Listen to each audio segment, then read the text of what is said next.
এ সময়ের সবচেয়ে আলোচিত ইস্যু ভারত পাকিস্তান উত্তেজনা। 1947 সালের 15 আগস্ট স্বাধীনতার ফলে ভারত ও পাকিস্তান নামে দুটি রাষ্ট্রের জন্ম হয়। দক্ষিণ এশিয়ার পারমাণবিক ক্ষমতা সম্পন্ন দুটি দেশ ভারত ও পাকিস্তান। স্বাধীনতা অর্জনের পর থেকে দেশ দুটো অসংখ্যবার নিজেদের মধ্যে বিভিন্ন সংঘাতে জড়িয়েছে।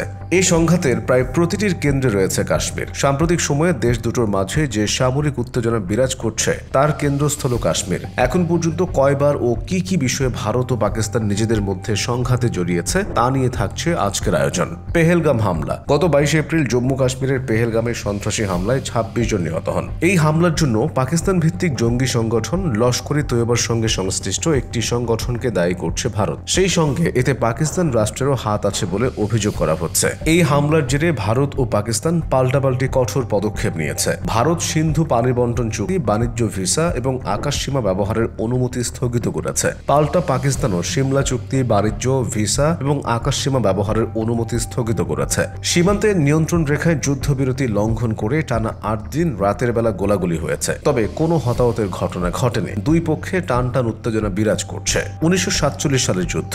ব্রিটিশদের কাছ থেকে স্বাধীনতা অর্জনের কয়েক মাসের মাথায় ভারত ও পাকিস্তান নিজেদের মধ্যে সংঘাতে জড়িয়ে পড়ে। ব্রিটিশরা যাবার সময় জম্মু কাশ্মীরকে ভারত পাকিস্তানের যে কোনো দেশের অধীনে যাবার অধিকার দিলে মুসলিম সংখ্যাগরিষ্ঠ জম্মু কাশ্মীরের হিন্দু মহারাজা হারি সিং ভারতের বর্ষতা স্বীকার করে নেন। এর প্রেক্ষিতে স্থানীয় মুসলিম গোত্রগুলো পাকিস্তান সেনাবাহিনীর সহায়তায় জম্মু কাশ্মীরের কিছু অংশে আক্রমণ চালায়। আক্রমণের মুখে হারি সিং ভারতে পালিয়ে যান এবং ভারতীয় সেনাবাহিনীর সহায়তা চান। সংঘাত চলাকালে ভারত জাতিসংঘের কাছে মধ্যস্থতার আবেদন জানায়। জাতিসংঘ উভয় দেশকে সেনাবাহিনী সরিয়ে নিতে বলে জম্মু কাশ্মীরের মাঝে নিয়ন্ত্রণ সীমারেখা লাইন অফ কন্ট্রোল টেনে দেয়। তবে সেনাবাহিনী সরিয়ে নিলেও জম্মু কাশ্মীরের 2/3 ভারত ও 1/3 পাকিস্তান নিজের দখলে রাখে। 1965 সালের যুদ্ধ। এপ্রিল ও নভেম্বরের মাঝামাঝি সময়ে ভারত পাকিস্তান আবারও কাশ্মীর সংঘাতে জড়িয়ে পড়ে। ভারত নিয়ন্ত্রিত জম্মু ও কাশ্মীর অঞ্চলে ভারতীয় নিয়ন্ত্রণের বিরুদ্ধে বিক্ষোভ সৃষ্টিতে পাকিস্তান সেনাবাহিনীর পরিকল্পনার জবাবে ভারত পশ্চিম পাকিস্তানে পূর্ণমাত্রায় সেনা আক্রমণ চালায়। দ্বিতীয় বিশ্বযুদ্ধের পর পৃথিবীর আর কোথাও এর চেয়ে বড় বড় সশস্ত্র সংঘাতের ঘটনা ঘটেনি। 7 দিন ব্যাপী চলা এই যুদ্ধে উভয় পক্ষের হাজার হাজার সদস্য আহত ও অসংখ্য নিহত হয়। সোভিয়েত ইউনিয়ন ও মার্কিন যুক্তরাষ্ট্রের মধ্যস্থতায় 22 সেপ্টেম্বর দুই দেশ যুদ্ধবিরতিতে সম্মত হয়। 1971 সালের যুদ্ধ। আমাদের দেশের মুক্তিযুদ্ধ আরেক দিক দিয়ে ছিল ভারত পাকিস্তানের মধ্যকার যুদ্ধ। লক্ষ লক্ষ প্রাণের বিনিময়ে বাংলাদেশ রাষ্ট্রের জন্ম দেয়া এই যুদ্ধ ভারত পাকিস্তান সহ বহির্বিশ্বের কাছে ভারত পাকিস্তান যুদ্ধ নামে বেশি পরিচিত।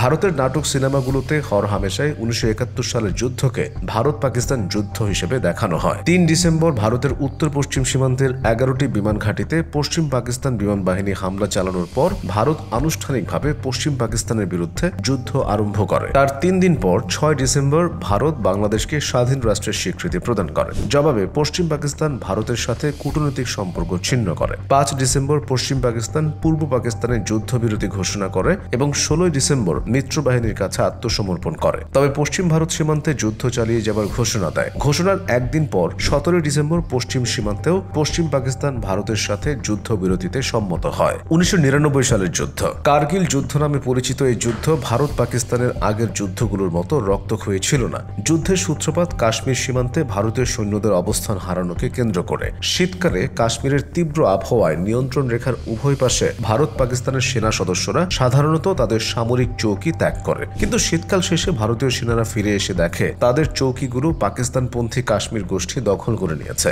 জবাবে ভারত কাশ্মীর সীমান্তে বড় ধরনের সামরিক হামলা চালায়। মার্কিন যুক্তরাষ্ট্রের নেতৃত্বে আন্তর্জাতিক সম্প্রদায়ের চাপে 2 মাসের মাথায় এই যুদ্ধের সমাপ্তি ঘটে।